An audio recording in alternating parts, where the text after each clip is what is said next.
How dare you, Yamaha? How dare you use his name? But for real, how dare they use the name Blaster without creating something different? Okay, let's go over the reasons why I am angry with the Jetblaster. Okay, first and foremost, one of my favorite skis ever made was the 1994 Yamaha Waveblaster. It was super light, it was super nimble, it was pretty quick for what it was, even with the stock engine. It was like a motorcycle on the water. And that was the original, the OJ, if you will, machine. Kawasaki also had the X2 at the time, but they were two very different machines. The X2 was more like a stand-up in the water. It kind of went in the water a lot further than Yamaha. And the Wave Blaster, even though you couldn't sit on it while it was still very much a sit-down jet ski.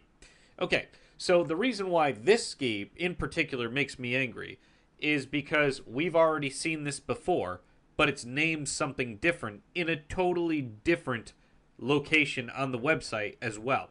Okay, so what we're seeing here is a Yamaha EX in different clothing, essentially.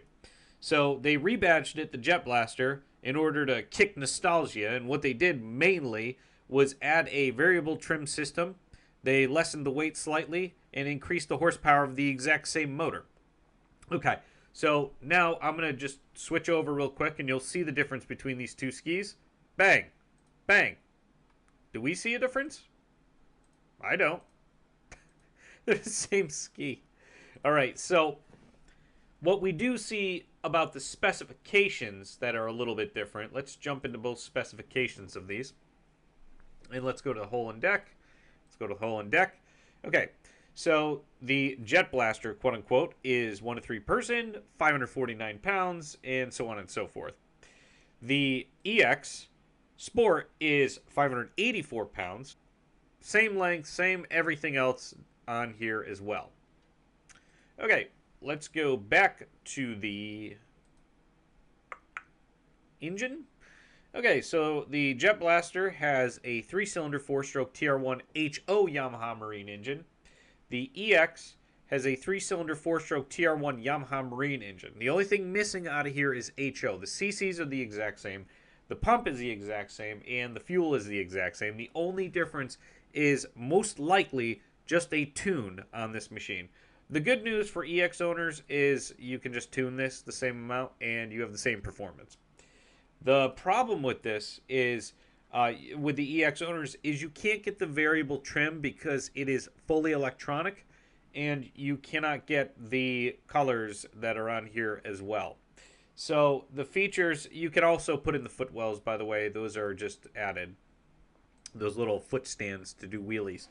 So, yeah, I mean, this is pretty disappointing to me, only because they just released the exact same ski with different handlebars and variable trim in a slightly tuned motor.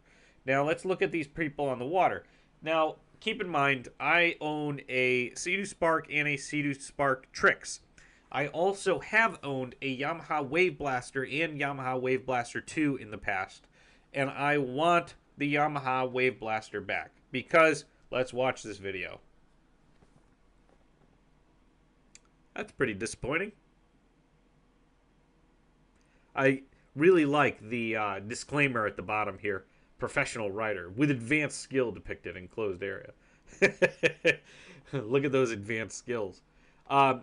Anyways, so it is characterized as a high-performing freestyle jet ski. And although it is more freestyle than the EX, it is nothing different than the Sea-Doo Spark Trixx for the most part, other than it's Yamaha. So, is it more reliable? More than likely. Does it have a fiberglass hull? Yes. Is it heavier, though? Yes, it is. Does it have more power? Yes, it does.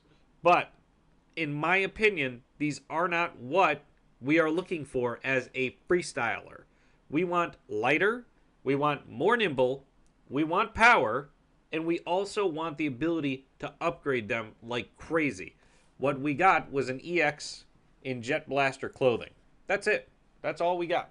And let me know your thoughts as well. But as a Waveblaster fan, this is not what we want. This is not what we asked for. We asked for a Waveblaster, not a Jetblaster. And I think the thing that irks me the most about this is the name Jetblaster. They know what we want, but they can't produce it, and or they won't produce it. And from what I've heard, so I called up CT Power Sport and I asked a few insider questions when they went to the Yamaha conference as a dealership. They told me the following: Yamaha is letting Sea-Doo innovate, and they are directly copying them based on sales. So if the Trixx and the Spark sold, they're going to copy them if the sales were extremely well. And the same thing applied to the Fish Pro. The Fish Pro sales were out of proportion the first few years because Yamaha and no competitors had anything remotely similar to it. So that's why they came out with their new system for skiing with fishing at the same time. And it's really disappointing because Yamaha has so much potential to innovate. They had done it many years ago, but now they're taking the safe road, as quoted by CT Power and Sport as well. Yamaha pretty much wants to sit back, let other people innovate, then steal their ideas later on, which is super disappointing because of the potential they have to succeed. Now, let's take a look at the old Waveblaster. So this is an excellent article from personalwatercraft.com, and it says, remembering the Waveblaster, and this is a couple years ago now. I showed this in my previous video and how much fun these were in the past and what you can do on these as well. And nothing came close to the way these rode in the past. And then Sea-Doo came out with the HX, trying to copy Yamaha for the most part and get that Waveblaster feel with the their own product. But they never really got around to making something as similar to the Waveblaster. And there's a lot of people that do try to upgrade the original Waveblaster still because there's nothing like it. Yamaha, take note, this is what we want. The people have spoken. They do not want a heavy jet ski. They don't want a heavy EX that was made to look like a Waveblaster. They want a actual Waveblaster instead. Now, here's a comparison between the Spark and the Waveblaster, and this is why I'm pretty upset at this too. The dry weight is 549 pounds. The dry weight on the Sea-Doo Spark is 410 pounds. How disappointing is that? The original Waveblaster was very similar to this weight, and it was, especially with an 11 horsepower motor, faster, and it was more fun. And we don't see anything similar to this right now. And again, you can't really compare the Spark to the EX or the Jetblaster because the Spark is a plastic hull, which a lot of people hate, and I completely understand why. It's not as rigid, and it has a harder ride than a fiberglass hull, no doubt. And I will totally agree with you on that one. But the fact of the matter is, we're looking at a direct copy or competitor to the Sea-Doo Spark Trixx, which hopefully drives down used prices of them so people can finally get into the market of the Trixx. But also, a $10,000 starting price is reasonable. I'm not going to say it's not. It's close. But the Spark Trixx is actually, you know, a Spark is $5,600 or $5,700. Let's go over to the Trixx. I believe it's about $7,600 now. Let's let Sea-Doo load. Sea-Doo, it's been insane. All right, $7,900. This is still $2,000 less than the Jetblaster.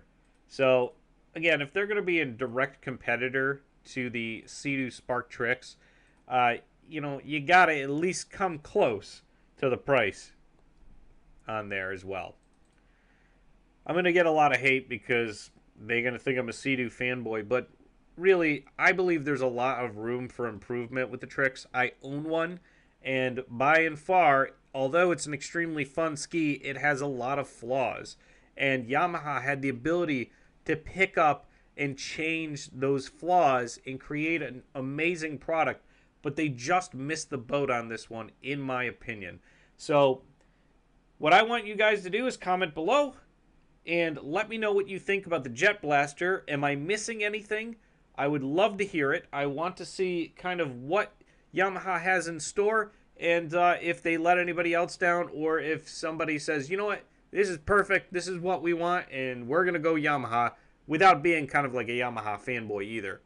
Although, in a disclaimer as well, I own Yamaha products. I have a Yamaha dirt bike and I have a Yamaha quad right now, and I would really like to get a Yamaha watercraft as well. But again, there's nothing out there that's interesting to me. So anyways, hit me up on the comments below, and we'll see you on the water.